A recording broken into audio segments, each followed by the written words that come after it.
അപ്പം ഇന്നത്തെ topic dampness ആണ്.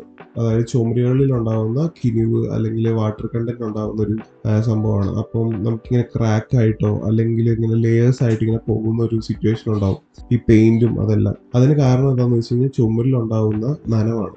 നനവെന്ന് പറഞ്ഞാൽ ജസ്റ്റ് ഒരു കിനിവ് അല്ലെങ്കിൽ മോയ്സ്ചർ കണ്ടന്റ് ആണ് അതിന് കാരണം. അപ്പം അത് ഇല്ലാതിരിക്കാനായിട്ട് നമുക്ക് എന്തൊക്കെ ചെയ്യാൻ പറ്റും എന്നുള്ളൊരു സംഭവമാണ്.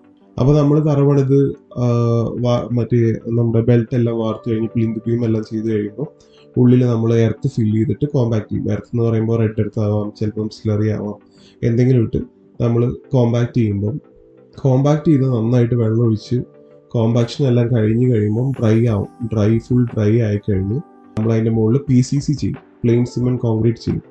അപ്പം അതിനൊരു 3 ഇഞ്ച് അല്ലെങ്കിൽ 4 ഇഞ്ച് എഞ്ചിനീയർ എങ്ങനെയാണോ അതിനെ പറയുന്നത് അതിനനുസരിച്ച് വർക്ക് ചെയ്ത് കഴിഞ്ഞിട്ട് PCC ബെൽറ്റ് കോൺക്രീറ്റും എല്ലാം കഴിഞ്ഞ് ആ പ്ലിന്ത് ബീമിന്റെ കോൺക്രീറ്റ് എല്ലാം കഴിഞ്ഞ് വാട്ടർ പ്രൂഫിങ്ങിന്റെ ബിറ്റുമിൻ ബേസ്ഡ് ആയിട്ടുള്ളതോ അങ്ങനെ എന്തെങ്കിലും ഇപ്പോൾ മാർക്കറ്റിൽ അവൈലബിൾ ആയിട്ടുള്ളത് നമ്മൾ ബ്രഷ് വെച്ചിട്ട് റോളർ വെച്ചിട്ട് നമുക്ക് ഒന്നില്ലെങ്കിൽ സ്കിൽഡ് ലേബേഴ്സിനെ വെച്ച് ചെയ്യിപ്പിക്കാം, അല്ലെങ്കിൽ നമുക്ക് തന്നെ ഒരു ക്ലയൻറ്റിന് റെഡി ആയിട്ട് വരികയാണെങ്കിൽ ക്ലയൻറ്റ് തന്നെ ചെയ്യാവുന്നതേ ഉള്ളൂ.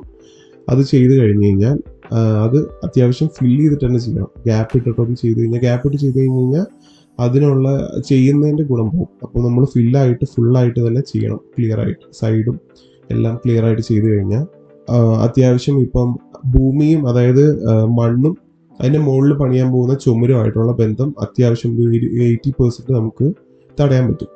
ഓക്കെ, അപ്പം അങ്ങനെ വരുന്ന സമയത്ത് നമ്മൾ പിന്നീട് പണിയുന്ന ചുമരാണെങ്കിലും ചുമരിലോട്ട് ഈ താഴ്ത്തുനിന്നുള്ള കണക്ഷൻ ഉണ്ടാവില്ല. ഈ മണ്ണും ചുമരുമായിട്ടുള്ള കണക്ഷൻ വരുമ്പോഴാണ് കൂടുതലും ഡാംപ്നെസ് എന്ന് പറയുന്ന സംഭവം വരുന്നത്.